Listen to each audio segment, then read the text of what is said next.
कल दो बहुत बड़ी डेवलपमेंट्स हुई। पहले पहाड़ी कबीला के लोग जो हैं उन्होंने मुलाकात की केंद्रीय गृह मंत्री अमित शाह से, और उसके बाद गुजर बकरवाल कबीला के लोगों ने भी केंद्रीय गृह मंत्री अमित शाह से मुलाकात की। हालांकि गुजर बकरवाल कबीला से ताल्लुक रखने वाले जो लीडरान मुलाकात करके गए, उनमें से ज़्यादातर का ये कहना था कि जो तहफ़्फ़ुज़ात की बात और जो बातें केंद्रीय गृह मंत्री ने कही हैं, उनसे हमें लगता है कि गुजर बकरवाल कबीला के साथ ज़्यादती नहीं होगी। दूसरी तरफ कुछ नौजवान जो गुजर बकरवाल कबीला से ही ताल्लुक़ रखते हैं, लीडरान, उन्होंने ये कहा कि अगर आप पहाड़ियों को और बाकी तमाम लोगों को भी इस एसटी दे देते हैं तो नेशनल लेवल पर हमें उसका नुकसान होगा। और उसके साथ में ही और कई मामला हैं जम्मू कश्मीर से जुड़े हुए, जिनमें सबसे अहम है कि जम्मू कश्मीर में असेंबली के चुनाव कब तक होंगे। मेरे साथ भारतीय जनता पार्टी के महामंत्री सुनील शर्मा, जो कश्मीर घाटी को देखते हैं, और उनको लेकर यह भी माना जाता है कि नई दिल्ली में भी लोग उनको बड़ी गंभीरता के साथ लेते हैं। सुनील जी, सबसे पहले मुझे ये बताइएगा कि गुजर बकरवाल और पहाड़ी की बात मैं बाद में करूंगा। इंतखाबात को लेकर, चुनावों को लेकर ये कहा जा रहा है कि नवंबर-दिसंबर में कल स्टेट के जो इलेक्शन कमिश्नर हैं हमारे BR शर्मा साहब, उन्होंने कहा जी पंचायत के चुनाव हम कराने लगे हैं। पहले तो पंचायतों को लेकर ही आपसे ये जानना चाहूंगा, क्या सिर्फ आप पंचायत के चुनाव करा रहे हैं या BDC, DDC तीनों इंस्टीट्यूशंस के क्लब करके एक ही बार चुनाव होंगे? आपका अपना मत क्या है? थैंक यू जुनैद साहब। कल BR शर्मा साहब की पूरी तफसील से पंचायत चुनाव को लेके एक प्रेस वार्ता हुई है शायद, जो हर चैनल ने, हर पोर्टल ने चलाई है। जहाँ तक पंचायती चुनाव की बात है, ये इंस्टीट्यूशन, PRIs का इंस्टीट्यूशन आज़ादी के बाद पहली बार नरेंद्र मोदी जी के नेतृत्व में एस्टैब्लिश हुआ है जम्मू कश्मीर में।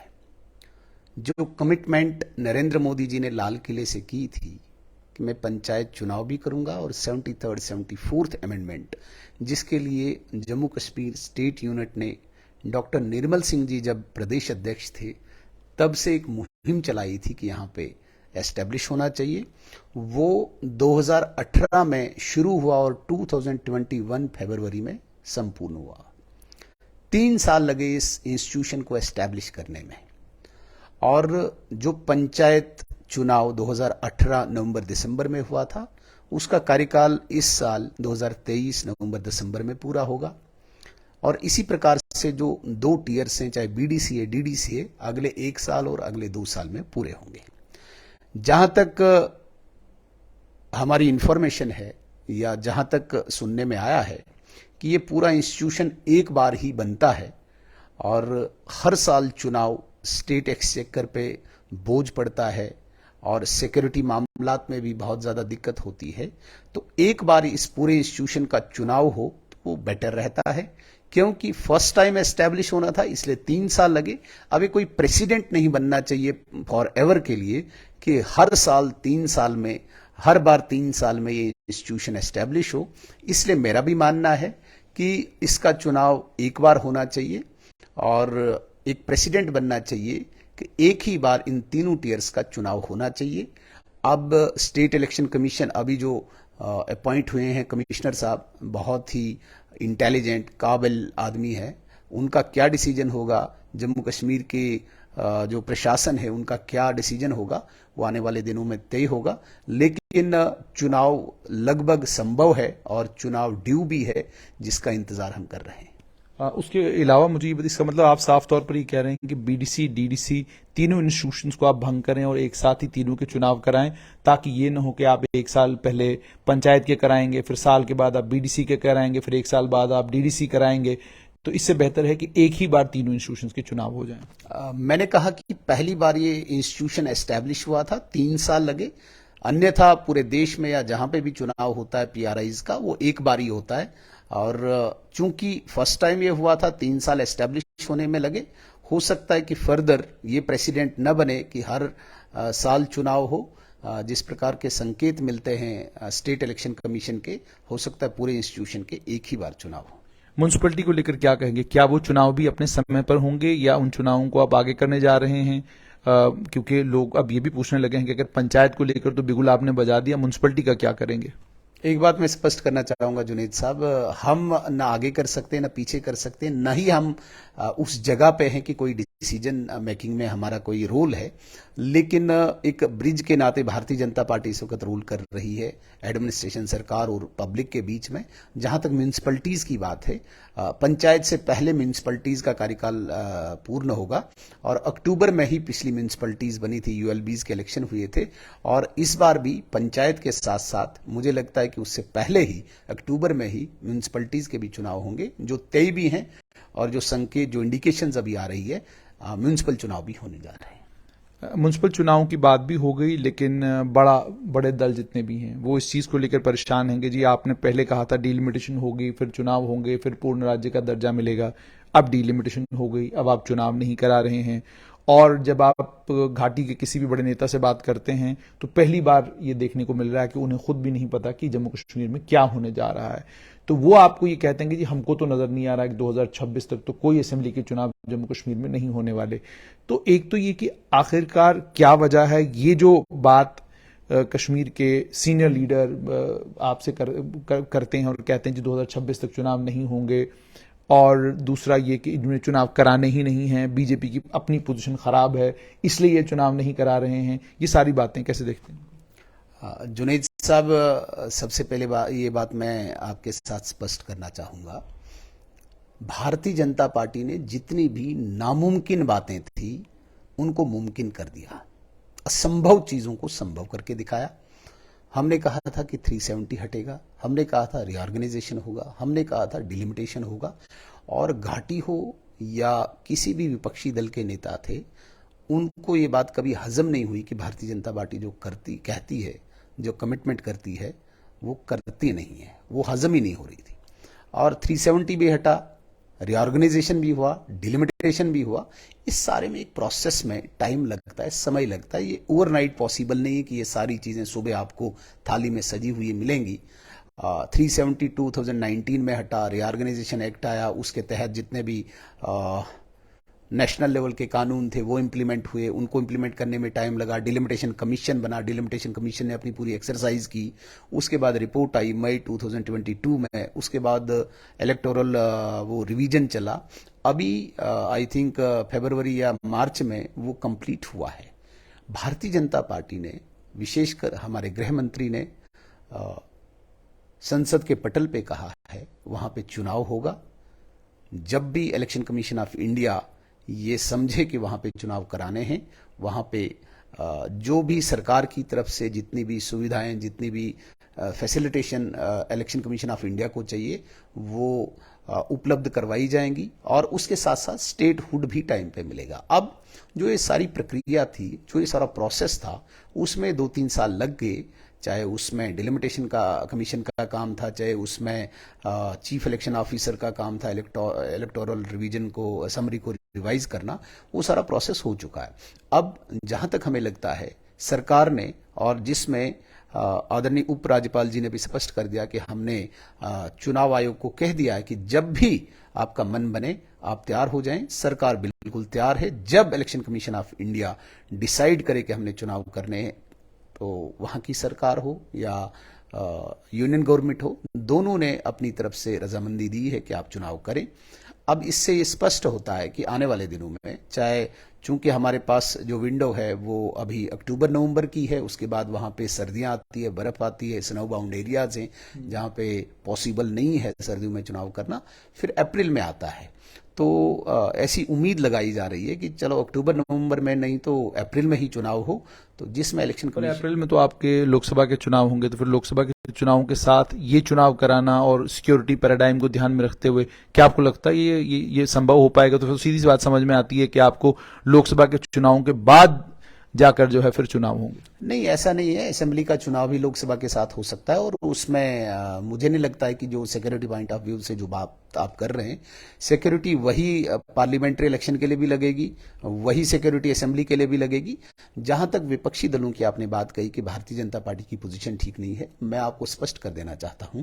भारतीय जनता पार्टी ने ये कहा है, ये स्लोगन दिया है कि हम सरकार बनाएंगे और यकीन माने जुनैद साहब, मैंने आपके चैनल के माध्यम से भी बहुत बार कहा है, आज भी कहूंगा, बड़ी मजबूती के साथ कहता हूं, भारतीय जनता पार्टी सरकार बनाएगी।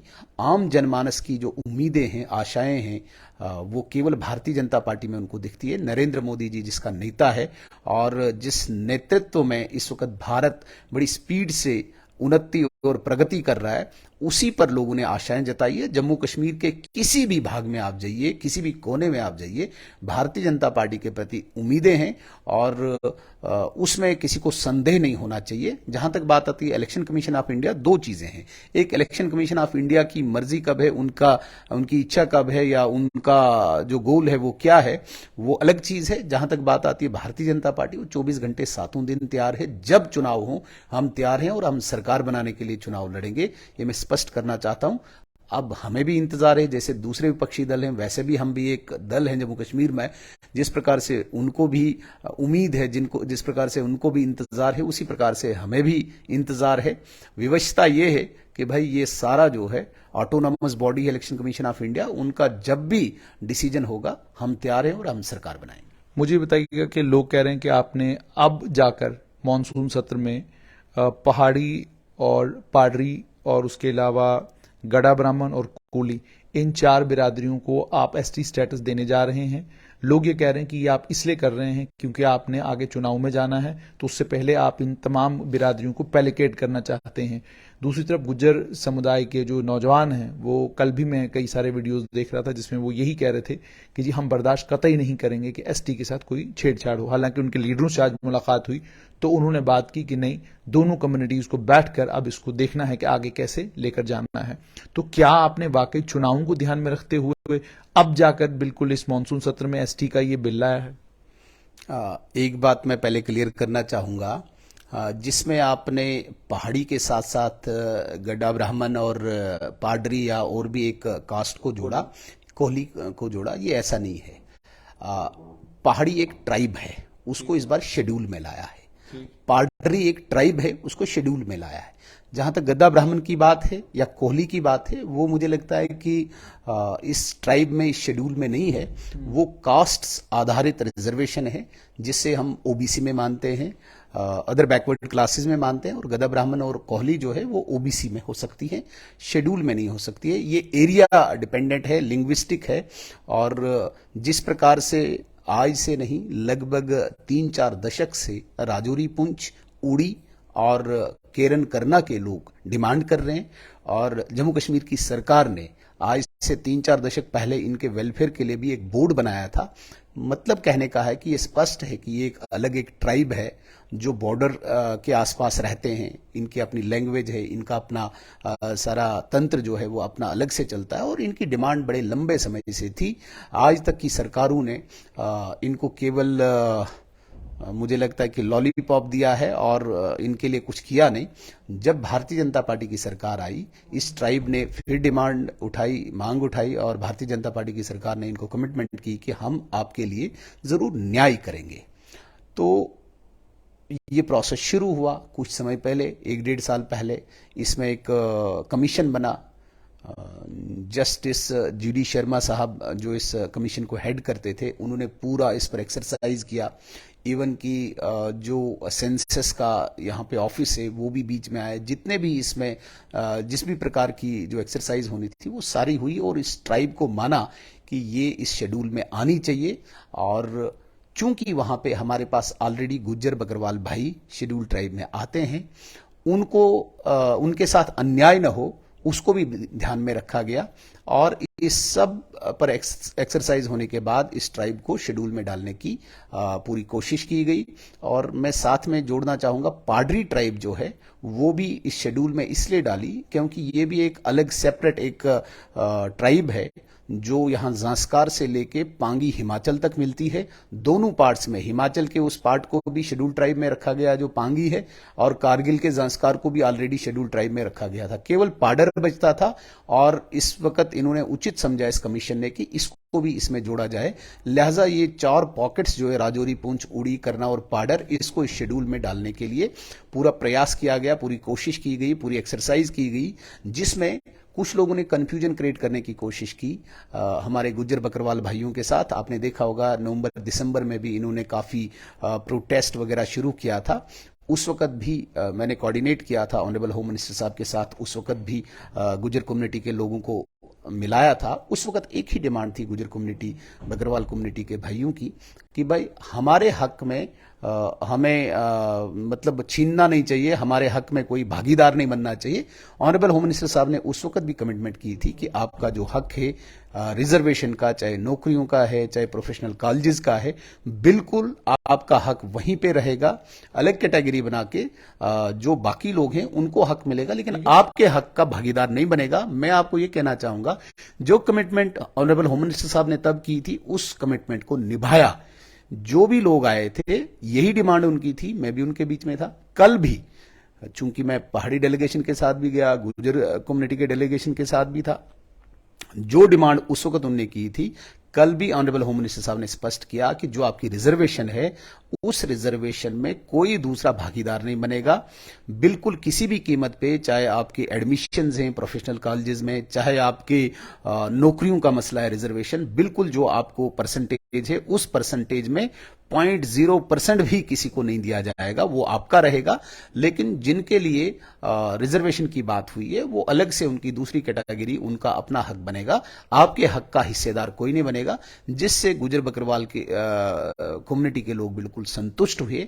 अभी जब तक ये बात बाहर आएगी, जब तक इसमें क्लैरिटी होगी, बिल बाहर आएगा, तब तक बहुत सारे लोग कंफ्यूजन क्रिएट करने की कोशिश करेंगे, जिससे प्रोवोकेशन भी हो सकती है। लेकिन मैं आपके चैनल के माध्यम से पहली बार मुझे लगता है कि इस प्रकार से कोई स्पष्ट करना चाहेगा, जो कमिटमेंट दिसंबर में गुजर बकरवाल कम्युनिटी के लीडर्स के साथ ऑनरेबल होम मिनिस्टर साहब ने की थी, उनकी डिमांड के बाद उसी डिमांड को पूर्ण किया गया है। गुजर बकरवाल कम्युनिटी के लोगों की जो उनकी रिजर्वेशन है, उसमें बिल्कुल भी 0.1% भी नहीं छीना जाएगा, उनका पूरा हक मिलेगा। और पहाड़ी या जो भी ट्राइब हमने इसमें शेड्यूल में डाली हुई है, उनको अपना हक मिलेगा। जैसे आपने कहा हक मिलेगा, लेकिन सवाल ये पैदा होता है कि जब आप एसटी कैटेगरी में पहाड़ियों को डालते हैं, बाकी लोगों को डालते हैं, तो एक बड़ी आबादी, कोई छोटी आबादी नहीं है।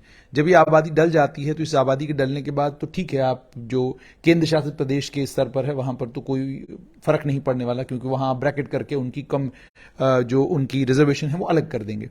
लेकिन नेशनल लेवल पर तो वही 7-7.5% है, वो आपको बांटना है।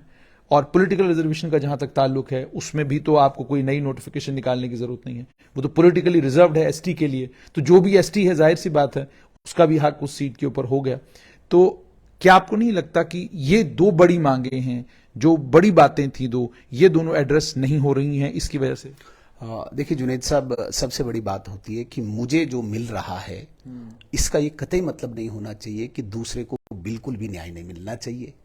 दूसरा, अगर न्याय उचित कोई जाति है, न्याय उचित कोई कैटेगरी है, न्याय उचित कोई क्षेत्र है, उसे भी मिलना चाहिए। ये मुझे लगता है कि गुजर बकरवाल के कम्युनिटी के लोग हैं, वो खुले दिल वाले हैं। जहां तक आपने केंद्र शासित प्रदेश जम्मू कश्मीर की बात की, वहां पे उनको कोई दिक्कत नहीं है। जो राष्ट्रीय स्तर पे बात है, वो नेशनल लेवल के कोटा में होगी। और आपको कह देना चाहूंगा मैं, स्पष्ट कर देना चाहूंगा मैं, कि नेशनल लेवल पे चाहे 12 करोड़ 13 करोड़ की जनसंख्या अगर शेड्यूल ट्राइब में है, वहां पे 2-4 लाख लोग एंटर होने से बहुत बड़ी परसेंटेज में फर्क नहीं पड़ेगा। कम से कम वो जाति जो सीमा के किनारे लगती है, जिनको इतने दुख तकलीफ उठाने पड़ते हैं, क्रॉस बॉर्डर फायरिंग में बहुत ज्यादा मुसीबतें उठानी पड़ती है, अगर इतनी बड़ी जनसंख्या में ये 2-4-5 लाख ऐड होते हैं, तो बहुत ज्यादा क्राइटेरिया में फर्क नहीं पड़ने वाला है पूरे देश राष्ट्रीय स्तर पर। जहां तक बात आती है पॉलिटिकल रिजर्वेशन की, उसमें अभी कोई स्पष्टता नहीं है। वैसे भी मुझे नहीं लगता है कि 1 या 2 सीटें कॉमन है। मैक्सिमम जहां पे एसटी गुज्जर कम्युनिटी के हैं, मैक्सिमम सीट्स उनकी हैं। 9 सीट्स पहली बार इस बार रिजर्व हुई है, अदरवाइज तो कभी होती नहीं थी। इवन की पंचायत से लेके म्युनिसिपल से लेके डीडीसी तक रिजर्वेशन हुई है। आपको मैं दूसरी तरफ लेना चाहूंगा, पॉलिटिकल रिजर्वेशन की अभी मैं बात नहीं करूंगा, क्योंकि मैंने कहा कि 1-2 सीट्स ही कॉमन सीट्स हैं जहां पे दूसरा शेयर होल्डर बन सकता है, या अगर इस प्रकार की कोई बात आए। अदरवाइज मैक्सिमम गुज्जर कम्युनिटी के लोगों की सीट्स ही रिजर्व है। जहां तक बात आती है गुजर बकरवाल कम्युनिटी के लोगों के लिए, देखिए जितना मोदी सरकार ने इस वक्त तक किया है 70 सालों में नहीं हुआ है। आप देखिए 500 की आबादी का गांव, गुजर कम्युनिटी का गांव, उसके लिए 2-2 करोड़ रुपया इस वक्त जा रहा है, 2 करोड़ वहां की डेवलपमेंट के लिए। आप इनके गुजर बकरवाल हॉस्टल देख लीजिए, आप इनका स्कॉलरशिप जिसे वजीफा कहते हैं वो देख लीजिए, आप रिजर्वेशन देख लीजिए। तो आज गुजर बकरवाल कम्युनिटी के लोग भी ये मानते हैं कि जो मोदी सरकार ने, जो भारतीय जनता पार्टी की सरकार ने गुजर बकरवाल कम्युनिटी के लिए किया, 70 साल तक नहीं हुआ है। ये केवल 2 फिरकों को लड़ाते थे, चाहे कांग्रेस की सरकार थी और लोकल लेवल पे नेशनल कॉन्फ्रेंस या पीडीपी की सरकार रही। इन्होंने केवल एक वोट बैंक मान के इनके साथ नाइंसाफी की, इनके साथ अन्याय किया। पहली बार न्याय हुआ है, इनके साथ भी न्याय हुआ और जो बाकी क्षेत्र हैं, बाकी ट्राइब्स हैं, उनके साथ भी न्याय हुआ है। मैं दोबारा स्पष्ट करना चाहूंगा, लोकल लेवल पे कोई भी किसी का भी हक नहीं छीना जाएगा। ओवरऑल जो परसेंटेज बनेगी वो तो पूरे देश के, पूरे राष्ट्रीय पटल पे वो इंक्लूजन होगा उस कास्ट का, उसमें उस ट्राइब का, उसमें कोई ज्यादा फर्क पड़ने वाला नहीं है। जहां तक पॉलिटिकल रिजर्वेशन की बात है वो कोई स्पष्टता अभी नहीं हुई है, वो कोई स्पष्ट होगा उसके बाद बात करेंगे। अंत में मुझे सुनील जी ये बताइएगा कि जहां तक SC ST ये तो सारा मसला हो गया, क्या OBC वाला बिल भी इसी सत्र में आने जा रहा है?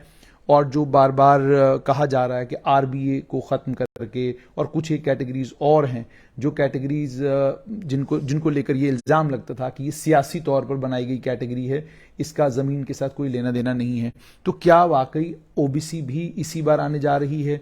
और क्या RBA का खात्मा होगा और वो सारे का सारा जो 10% उनका शेयर है वो जम हो जाएगा OBC में? नहीं, ऐसा बिल्कुल कुछ नहीं होगा। OBC जो है, अदर बैकवर्ड क्लासेस जो हैं, वो पूरे नेशनल लेवल पे 54 कास्ट्स हैं और उन 54 कास्ट को इस वक्त रिजर्वेशन मिलती है। जम्मू कश्मीर में OSC के नाम से 2-4 कास्ट को रिजर्वेशन मिलती थी। अब चूंकि केंद्र शासित प्रदेश हो गया, यूनियन टेरिटरी होगी, तो जो बाकी देश में हो रहा है वही जम्मू कश्मीर में भी होगा। वहां पे भी ऐसे सभी कास्ट्स जो उस 54 कास्ट में आती हैं उनको OBC का दर्जा मिलेगा। तो ऐसी जो आइडेंटिफाई हुई, सारी उस कमीशन ने आइडेंटिफाई की 27 कास्ट्स जम्मू कश्मीर में वो मिली जो OBC के जुमरे में आती है। उनका बिल भी तैयार है और जिस प्रकार से पहले ही खबर चली कि 31 टोटल बिल्स हैं, जिसमें 3 जम्मू कश्मीर के हैं, एक OBC का है, एक वाल्मीकि का है, एक ST का है। तो OBC को भी ऑलरेडी मतलब पूरी एक्सरसाइज हुई है और मुझे पूरी उम्मीद है कि OBC का भी बिल इसी मॉनसून सेशन में होगा। और जो 27 कास्ट जिनमें बहुत सारे लोग पसमानदा हैं, जिस प्रकार से इस बार हाँ जी हो गए, आदरणीय नरेंद्र मोदी जी ने कहा कि पसमानदा मुस्लिम्स को भी आज तक टच नहीं किया गया, तो ये OBC's कास्ट जितनी भी है वहां पे इस बार उनको रिजर्वेशन मिलेगी। जहां तक बात आती है कि ऐसी कोई कैटेगरीज हैं जो वहां पे फॉल नहीं करती है, मुझे नहीं लगता है कि जो 54 कास्ट्स में जो पूरे देश में इस वक्त एंजॉय कर रही है रिजर्वेशन का, अदर देन दीज 54 कोई ऐसी कैटेगरी है जिनको यहां पे लाया गया हो, मुझे ऐसा नहीं लगता है। लेकिन जहां तक OBC की बात है, OBC बिल भी हम एक्सपेक्ट करते हैं इसी सेशन में आए। बहुत बहुत शुक्रिया। तो ये थे भारतीय जनता पार्टी के महामंत्री सुनील शर्मा। आपने इनसे दोनों चीजों का स्पष्टीकरण सुन लिया। एक तो आपने ये भी सुन लिया जहां तक गुजर बकरवाल और पहाड़ी कबीला का ताल्लुक है, दोनों को केंद्र शासित प्रदेश के स्तर पर कोई फर्क उनकी रिजर्वेशन में पड़ने नहीं जा रहा है। गुजर बकरवाल कम्युनिटी के लिए अलग रिजर्वेशन होगी और पहाड़ी समुदाय के लिए और पाडरी ट्राइब इनके लिए अलग से रिजर्वेशन होगी। OBC का भी बिल इसी सत्र में आने जा रहा है। बहुत कुछ इंटरेस्टिंग होने जा रहा है। रिजर्वेशन का कानून जम्मू कश्मीर में किस नए रूप में नजर आएगा, ये इन बिलों के पास होने के बाद पता चलेगा।